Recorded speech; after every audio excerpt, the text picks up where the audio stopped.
Dan ditambah lagi fakta bahwasannya Chelsea ini kan semenjak ganti pelatih ya dari Frank Lampard ke Tuchel ini kan ya bisa dikatakan grafiknya membaik ya. Artinya membaik di sini adalah ya sering menang, jarang kalah, dan terakhir bahkan mampu mengalahkan Atletico Madrid di Champions League dengan skor 0-1 ya.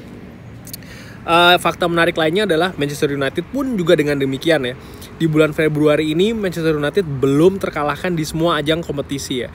Yang di catatan gue adalah Manchester United ini kurang lebih dari bulan Oktober, November, Desember, Januari, setiap bulan itu pasti minimal menderita kekalahan ya di berbagai kompetisi ya. Rata-rata sih 2 kali per bulan ya. Dan bulan Februari ini belum pernah tersentuh oleh kekalahan di ajang manapun ya.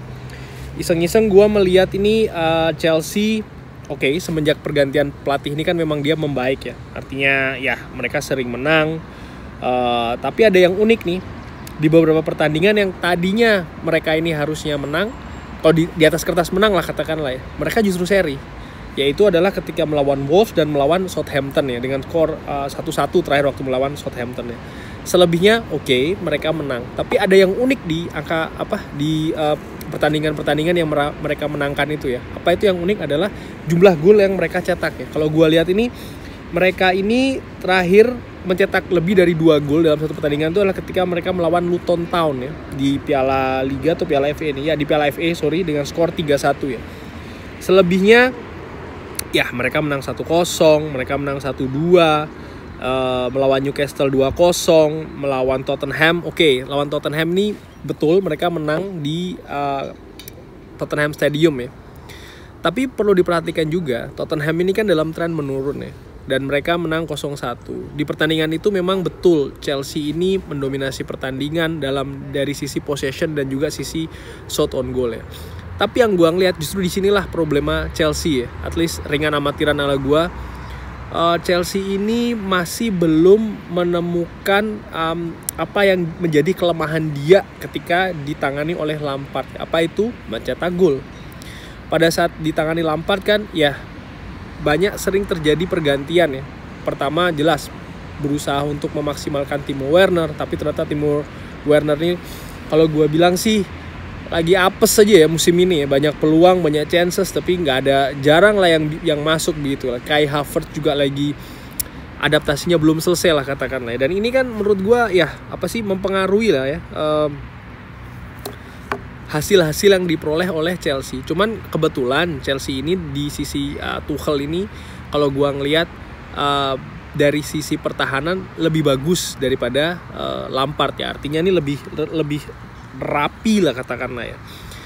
Cuman ada hal lagi di Chelsea yang gue amati ya semenjak pergantian dari Lampard menuju ke Tuchel ini ya. Secara teknis masih memiliki problem di lini depan, membaik di lini belakang, lebih rapi. Itu dari sisi teknis. Dari sisi non teknis gue ngelihat ini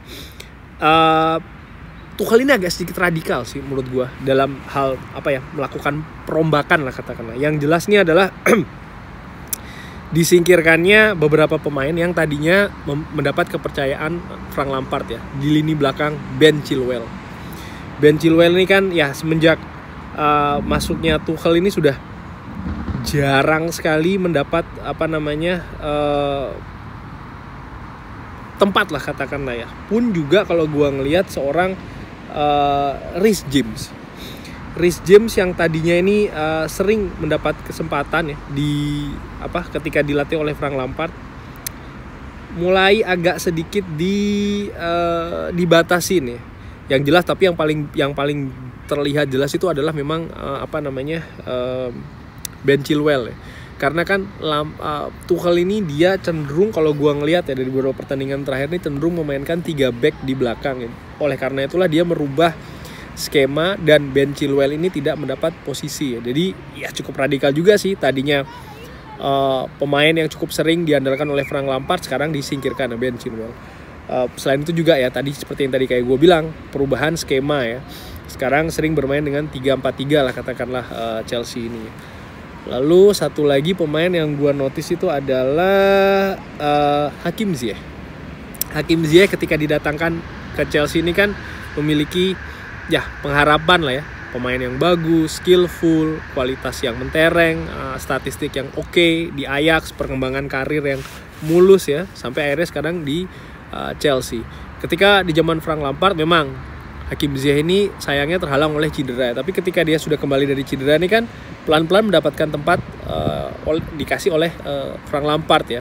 Justru Kai Havertz nih yang tadinya sering lalu pelan-pelan ya dikena rotasi lah katakanlah. Nah, di sini yang gue melihat sepertinya Hakim Ziyech ini tidak masuk dalam skemanya Tuchel ya saat ini. Jadi dia justru lebih sering dipinggirkan lagi nih.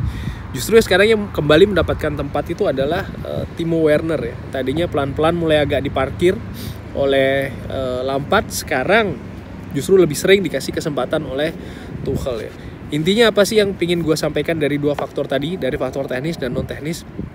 Keadaan Chelsea sendiri kalau gue ngeliat tuh belum stabil ya, dengan adanya Tuchel ini. Dan ini bisa dimanfaatkan oleh Manchester United, bisa dimanfaatkan oleh Ole ya dalam meramu strategi untuk menghadapi Chelsea ya. Di posisi liga, sebentar gue pengen buka ya. Manchester United tuh berada di peringkat kedua pastinya, selisih 10 poin dengan Manchester City, sementara Chelsea ini kan sekarang berada di peringkat kelima ya, selisih 2 poin dari West Ham. Oke, ketika gue bikin rekaman ini Manchester City akan menghadapi West Ham ya, jadi gue belum tahu nih hasilnya seperti apa.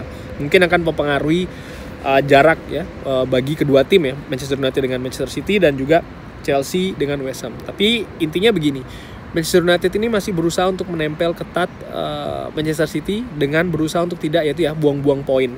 Sementara Chelsea ya terus mendesak agar mampu merengsek masuk ke zona Liga Champion ya, dimana ya mereka sudah spending duit banyak.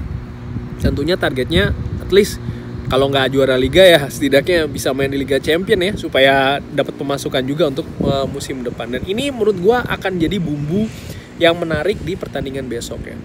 Kalau dari sisi Manchester United sendiri kita lihat kan Manchester United barusan seri 0-0 melawan Sociedad, tapi jangan lupa di situ Ole melakukan rotasi, melakukan coba-coba formasi yang menurut gua bottom of the line seperti yang gua bahas di video sebelumnya, nilainya bagus lah ya. Sebelumnya melawan Sociedad menang dengan skor 4-0, lalu sebelumnya ya setelahnya menang 3-1 melawan Newcastle. Artinya apa? Artinya setelah kita ini sempat seri melawan West Brom, lalu sebelumnya sempat seri melawan Everton, ini grafiknya pelan-pelan naik lagi ya Manchester United. Dan ini yang menurut gua akan menjadikan pertandingan besok Minggu ini seru bukan seri tapi seru. Prediksi bagaimana? Prediksi sih menurut gua bukan seri ya, gue justru masih berani mengunggulkan Manchester United. Kenapa? Ya itu tadi fakta-fakta yang gue sampaikan, bahwasanya Chelsea ini masih unstabil katakanlah. Belum lagi kalau gue bahas lini depan ya, Tammy Abraham yang tadinya sempat diberikan kepercayaan oleh Frank Lampard, sekarang pelan-pelan disingkirkan lagi.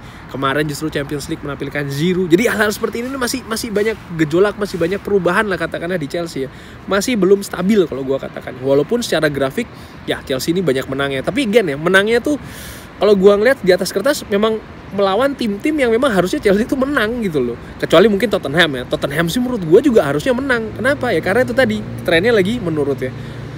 Balik lagi ke Manchester United, trennya nih naik. Pertandingan besok akan seru. Prediksi gue masih berani mengunggulkan Manchester United. Kenapa? Karena faktor yang tadi gue sebutkan tadi ya. Manchester United lagi trennya naik, Chelsea ini cenderung masih unstabil, dan ditambah satu faktor. Apa itu faktor? Kita belum pernah kalah away setahun lebih ya. Dan percaya atau tidak, rekor-rekor di dalam olahraga bukan hanya sepak bola itu kalau sudah terjadi biasanya agak susah untuk patah ya. Dan biasanya ada momen-momen khusus yang bisa mematahkan rekor itu, dan gua sih tidak yakin ya besok Minggu itu akan ada momen khusus yang bisa mematahkan rekor away Manchester United. Nggak tahu ya, mudah-mudahan aja kejadian ya. Untuk prediksi skor gua nggak berani kasih prediksi sih, tapi intinya gua pede besok Manchester United punya peluang lah katakanlah ya, walaupun itu labelnya big match, tapi untuk pulang dengan 3 angka untuk terus menempel ketat Manchester City. Sekian video dari gua. Kalau like bisa kasih like, kalau belum subscribe. Ikutin terus video Football Belanda. Terima kasih sudah menyaksikan. Wassalamualaikum.